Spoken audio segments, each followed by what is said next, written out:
Pathology में हम लोग नेक्स्ट देखते हैं वेरी इम्पॉर्टेंट पार्ट, क्योंकि जो पैथोलॉजी पढ़ने से पहले या पैथोलॉजी को स्टडी करने से पहले एक हम बेसिक कॉन्सेप्ट देखते हैं।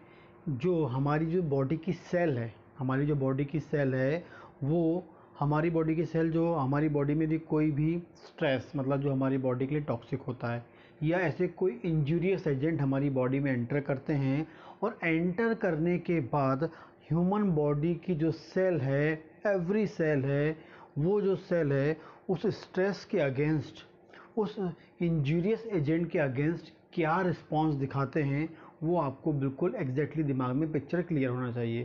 क्योंकि जब भी अगर पेशेंट आएगा और यदि आप इंजूरियस या स्ट्रेस के बारे में प्रॉपरली आपको पता होगा तो आपको ऑटोमेटिकली पता होगा कि बॉडी ने उसमें किस लेवल का डिफेंस दिखाया होगा, किस लेवल का रिस्पांस दिखाया होगा। तो उस रिस्पांस को समझने के लिए हम लोग ये एक बेसिक कॉन्सेप्ट देख रहे हैं जो आपको स्टार्टिंग में पता होना चाहिए। हो सकता है एग्ज़ाम में आए ना आए, लेकिन आपके दिमाग में ये क्लियर होना चाहिए कॉन्सेप्ट। तो सेलुलर रिस्पांस मतलब सेल का response to stress and injurious agent, कोई भी इंजूरियस टॉक्सिक एजेंट और जो स्ट्रेस है उसके अगेंस्ट या उसके रिस्पांस में हमारी बॉडी या हमारी सेल क्या रिस्पांस दिखाती है। ठीक, एक नॉर्मल सेल हमारी बॉडी में, हेल्दी नॉर्मल सेल बॉडी में है जो अपना normal function, healthy function maintain करके रखी है। ठीक है, अचानक से मान लीजिए उस सेल पे, अचानक से मान लीजिए उस सेल पे क्या होता है, स्ट्रेस आ जाता है। अचानक से मान लीजिए उस सेल पे क्या होता है, स्ट्रेस आ जाता है। और स्ट्रेस जैसी बॉडी पे आता है, जैसे बॉडी पे स्ट्रेस आएगा तो स्ट्रेस आने के कारण बॉडी पे क्या आया, स्ट्रेस आया। और बॉडी के अंदर स्ट्रेस आया तो बॉडी की जो सेल है उस स्ट्रेस को क्या करेगी, एक्सपोज करेगी या उस स्ट्रेस के संपर्क में आएगी।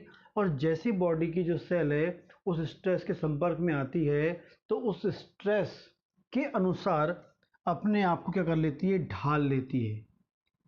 ठीक, जब भी हमारी बॉडी में कोई स्ट्रेस बॉडी में आएगा, वो हमारी बॉडी में स्ट्रेस जो होगा उसको सेल क्या करेगी, उस स्ट्रेस के अनुसार, उस स्ट्रेस की कंडीशन के अकॉर्डिंग, उस स्ट्रेस के अकॉर्डिंग क्या करेगा, अपनी जो सेल है अपने आप क्या कर लेगा, चेंज कर लेगा। उसे हम क्या बोलते हैं, सेलुलर एडॉप्टेशन। उसे हम क्या बोलते हैं, सेलुलर एडॉप्टेशन। मतलब वो अपने आप को उसके अकॉर्डिंग ढाल लेगा, उसके अकॉर्डिंग उस कंडीशन को अडॉप्ट कर लेगा, उसके अनुसार बन जाएगा। यदि हमारी बॉडी की सेल वैसी बन जाती है, वैसा कर लेती है, स्ट्रेस के जैसे स्ट्रेस की जो कंडीशन है उसके अनुसार अपने आप को बदलाव कर लेती है, उसे हम क्या बोलेंगे, सेलुलर अडॉप्टेशन बोलेंगे। और वो जो स्ट्रेस के कारण सेल ने अपने आप में बदलाव किया है, जो स्ट्रेस के अनुसार या स्ट्रेस की कंडीशन के अनुसार जो सेल ने अपने आप को चेंज किया है, जिसे हम क्या बोलते हैं, सेलुलर अडॉप्टेशन बोलते हैं। वो टोटल 5 प्रकार के हो सकते हैं, टोटल 5 टाइप्स के होते हैं। Atrophy, hypertrophy, hyperplasia, metaplasia, dysplasia.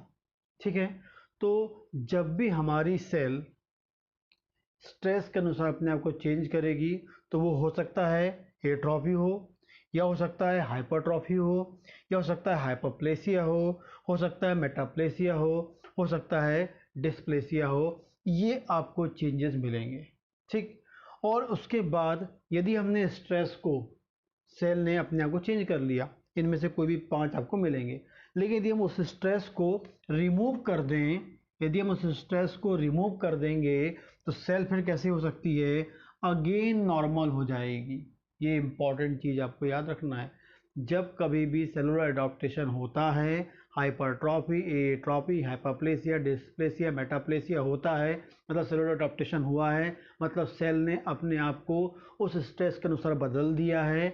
यदि हम वो जो स्ट्रेस है, जिस कारण से बदलाव आया है, उस स्ट्रेस को यदि रिमूव कर दें, निकाल दें, अलग कर दें, उसको ठीक कर दें, तो हम लोग क्या होगा, जो सेल हमारी है अगेन कैसी हो जाएगी, नॉर्मल हो जाएगी एंड नॉर्मल हेल्दी फंक्शन करने लगेगी। तो ये एक इम्पॉर्टेंट पॉइंट है कि यदि आपके पास पेशेंट आया है और यदि वो सेलुलर एडॉप्टेशन में है, तो इसका मतलब है कि आप 100% उसे क्या कर सकते हैं, नॉर्मल कर सकते हैं, मतलब उस कंडीशन को क्योर कर सकते हैं। यहाँ से हम ये सीखते हैं, मतलब आप यहाँ से ही सीखेंगे कि यदि आपका पेशेंट सेलुलर अडॉप्टेशन में है, वो आपको आइडेंटिफाई करना पड़ेगा। आगे हम डिटेल देखेंगे, पूरे कॉन्सेप्ट देखेंगे हर इंडिविजुअल, क्योंकि हर इंडिविजुअल टॉपिक जो है एग्जाम के हिसाब से very very very most important है एंड क्लिनिकल प्रैक्टिस के अकॉर्डिंगली बहुत इंपॉर्टेंट होता है। तो यदि हमारा पेशेंट सेलुलर अडॉप्टेशन में है तो इसका ये मतलब है कि हम उसे क्योर कर सकते हैं। यदि आपको ये पता होगा तो आप बिल्कुल एग्जैक्टली डायग्नोसिस करके पेशेंट को बता सकते हैं और 100% आप सोच सकते हैं कि भाई मैं इसको ठीक कर सकता हूँ, क्योंकि मुझे ये पता है कि मैं गॉड तो हूँ नहीं, लेकिन मुझे ये पता है कि पेशेंट किस चीज़ में है, सेलुलर अडॉप्टेशन कंडीशन में है, इसलिए मैं इसको ठीक कर सकता हूँ, क्योंकि फिर से वो जो सेल है आपकी नॉर्मल फंक्शनिंग कर सकती है एंड क्योर हम उसे कर सकते हैं। 100% क्योर यहाँ से आप पेशेंट को कर सकते हैं। लेकिन यदि उस स्ट्रेस को नॉर्मल हेल्दी सेल उस स्ट्रेस को normal healthy cell adopt, inability to adopt, यदि उसको वो अडॉप्ट नहीं कर पाता है, मतलब वो जो सेल है उस स्ट्रेस के अनुसार अपने आप को बदल नहीं पाता है, अपने आप को चेंज नहीं कर पाता, उस कंडीशन में नहीं ढाल पाता है, उस कंडीशन के अकॉर्डिंग अपने आप को नहीं बना पाता है, इनेबिलिटी टू अडॉप्ट, मतलब उस कंडीशन में अडॉप्ट नहीं कर पाता है, तो क्या होगा वहाँ पर सेल इंजरी हो जाएगी। क्या हो जाएगा वहाँ पर सेल इंजरी हो जाएगी। एग्जैक्टली क्या हो जाएगी वहाँ पर सेल इंजरी हमें वहाँ मिलेगी, मतलब सेल आपकी कैसी हो जाएगी डैमेज हो जाएगी, या हमें वहाँ पर सेल इंजरी मिलेगी, मतलब सेल में हमें डैमेज मिलेगा या सेल इंजरी मिल सकती है।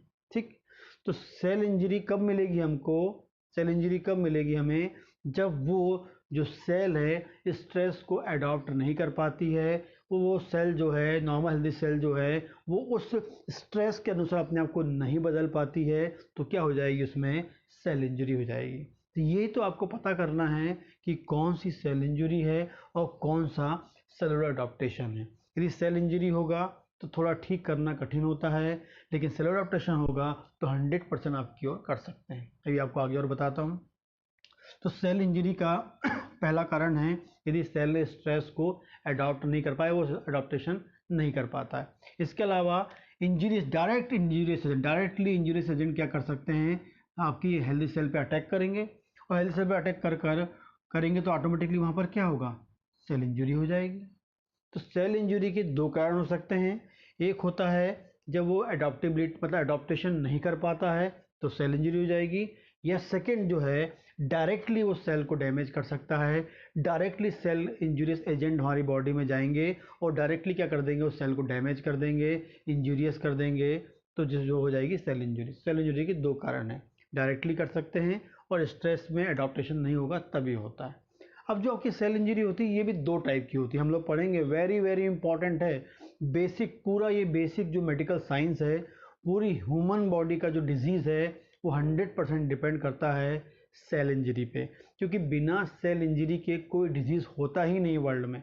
यदि वर्ल्ड में कोई सेल इंजरी हो रहा है, वो मतलब कोई डिजीज़ हो रहा है, इसका मतलब सेल इंजरी हो रही है, सेल में चेंजेस आ रहा है, और जो सेल इंजरी हो रही है, सेल में जो डैमेज हो रहा है, सेल में जो चेंजेस आ रहा है, वही तो एग्जैक्टली क्या है डिजीज़ है। तो हमारा जो मेडिकल साइंस है, पैथोलॉजी है, आपका प्रैक्टिस ऑपरेटिव आप क्लिनिकल प्रैक्टिस करेंगे, उन सब में सबसे की वेरी इंपॉर्टेंट जो टॉपिक है सेल इंजरी, जो आपको हमेशा टिप ऑफ टंग कॉन्सेप्चुअल आपको याद होना चाहिए, क्योंकि उसी को तो हमको हर जगह अप्लाई करना होगा। कहीं भी डिजीज़ होगी मतलब वहाँ सेल इंजरी होगी, और उस सेल इंजरी को आपको वहाँ पर अप्लाई करनी होगी। इसलिए हम लोग जब सेल इंजरी पढ़ेंगे बिल्कुल डिटेल में देखेंगे। तो जब भी सेल इंजरी होती है वो दो टाइप की हो सकती है। यदि सेल इंजरी कैसी है, रैपिड हुई है, रैपिड मतलब बहुत अचानक से हुई है, and short in transient, most importantly याद रखना है। यदि सेल इंजरी हुई है लेकिन वो याद रखना है आपको ड्यूरेशन, टाइम, शॉर्ट और ट्रांजिएंट, बिल्कुल कम टाइम के लिए, ट्रांजिएंट टाइम के लिए हुई है, तो तो वो जो है सेल इंजरी है, ठीक है, वो कहलाती है आपकी रिवर्सिबल सेल इंजरी। मतलब जब भी शॉर्ट और ट्रांजिएंट टाइम की, मतलब कम टाइम के लिए जो सेल इंजरी होती है उस इंजरी को या उस टाइप की इंजरी को हम ठीक कर सकते हैं और सेल को फिर से कैसे कर सकते हैं, नॉर्मल कर सकते हैं। यदि सेल इंजरी शॉर्ट और ट्रांजिएंट है तो उसे हम क्या कर सकते हैं, क्योर कर सकते हैं, ठीक कर सकते हैं, हील कर सकते हैं। ये आपको पता होना चाहिए कि ट्रांजिएंट है या शॉर्ट है या अभी के अभी रैपिड हुई है, ठीक है। तो जब भी शॉर्ट और ट्रांजिएंट टाइप की सेल इंजरी होती है तब उसे बोलते हैं reversible cell injury, reversible cell injury बोलते हैं। लेकिन यदि सेल इंजरी कैसी होती है, लॉन्ग एंड प्रोग्रेसिव, लंबे समय तक चलती है, प्रोग्रेसिव चलती रहती है, तो वो 100% क्या करती है, सेल डेथ। क्या प्रोड्यूस करती है, सेल डेथ प्रोड्यूस करती है, और जिसे हम क्या बोलते हैं, इरिवर्सिबल सेल इंजरी। तो हमने क्या बोला है, एडॉप्टेशन नहीं कर पाता है, डायरेक्टली सेल को डैमेज करता है, और यदि जो सेल है वो जो डैमेज हुआ है या सेल इंजरी जो हुई है, यदि वो शॉर्ट और ट्रांजिएंट हुई है तब भी हम उस सेल को ठीक कर सकते हैं, नॉर्मल ला सकते हैं, ठीक है, इंजूरियस एजेंट को रिमूव करके, और जो आपका एडॉप्टेशन है या जो स्ट्रेस है उसको रिमूव करके।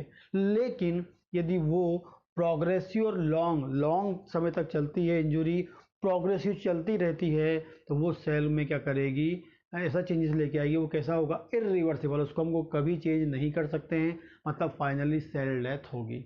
यदि आपके पास पेशेंट आता है सेल डेथ वाला और बोलते हो भैया मैं ठीक कर दूंगा, इट इज़ इम्पॉसिबल, क्योंकि मेडिकल साइंस बोल रहा है जहां इरिवर्सिबल सेल इंजरी हो गई आप उस पेशेंट को कभी ठीक नहीं कर सकते हैं। इरिवर्सिबल सेल इंजरी मतलब सेल डेथ हो गई है, वहाँ पर सेल डैमेज हो चुकी है, परमानेंट डैमेज हो चुकी है, आप उसे ठीक नहीं कर सकते हैं, क्योर नहीं कर सकते हैं। यदि आपका कोई पेशेंट है और वो ठीक हो जाता है कोई, तो इसका मतलब है कि वहाँ पर इरिवर्सिबल नहीं, वहाँ रिवर्सिबल सेल इंजरी हुई होगी, और आपने एग्जैक्ट टाइम पर उसको पेशेंट को कैच किया और प्रॉपर ट्रीटमेंट दिया और पेशेंट ने हील करके उसे ठीक कर लिया। तो यदि आपके पास जब भी कोई पेशेंट आता है आपकी क्लिनिकल प्रैक्टिस में, तो हम यहाँ से ये सीख रहे हैं कि हम उस पेशेंट को ठीक कर सकते हैं और उस पेशेंट को ठीक नहीं कर सकते हैं। यदि आपका पेशेंट आता है सेलुलर अडॉप्टेशन में तो आप ठीक करेंगे, नॉर्मल कर सकते हैं।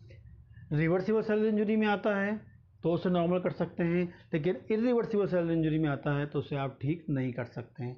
तो ये जो कॉन्सेप्ट मैंने आपको बताया है फाइनल ईयर की प्रैक्टिस के लिए कि आप किस पेशेंट को क्योर कर सकते हैं, किस पेशेंट को आप ले सकते हैं, कौन सी डिजीज़ पे आप फोकस कर सकते हैं, जो क्लिनिकल प्रैक्टिस में आपको पेशेंट को ठीक भी करना होगा, उसे प्रॉपर बताना भी पड़ेगा ना, झूठ को ना बोलना है आपको कि आप कि भाई मैं ये कर दूंगा, मैं ठीक कर दूंगा, लेकिन आपको एग्जैक्टली उसको एक्सप्लेन करना पड़ेगा।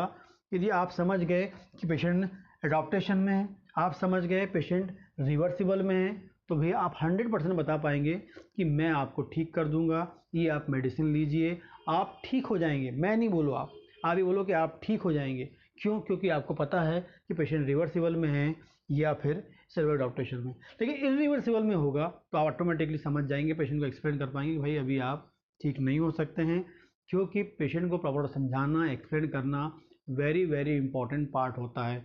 वहीं से तो पेशेंट आपका आप पे बिलीव करता है, फेथ करता है, और तब आपका मेडिसिन प्रॉपर एक्शन दिखाता है। तो ये बेसिक कॉन्सेप्ट है किसका, हमारी ह्यूमन सेल का किसी भी स्ट्रेस के लिए, किसी भी इंजूरियस एजेंट के लिए क्या रिस्पॉन्स होता है। कोई भी पेशेंट इन दो में से आएगा ही नहीं तो डिजीज़ ही नहीं होगी। डिजीज़ होने के लिए दो इंपॉर्टेंट चीज़ होना ज़रूरी है, सेल इंजरी होना ज़रूरी है, चाहे वो रिवर्सिबल हो चाहे वो इरिवर्सिबल हो। सभी टॉपिक को हम लोग मतलब सभी डिटेल में हम लोग देखेंगे आपके जो कोर्स में। साथ में हम लोग ये भी देखेंगे कि जो आपके गवर्नमेंट जो है AIPGT है, एंड जो आपके गवर्नमेंट जो एग्ज़ाम्स होते हैं उसमें कैसे क्वेश्चन आपको बनते हैं वो भी साथ में हम लोग देखते हुए चलेंगे, ठीक।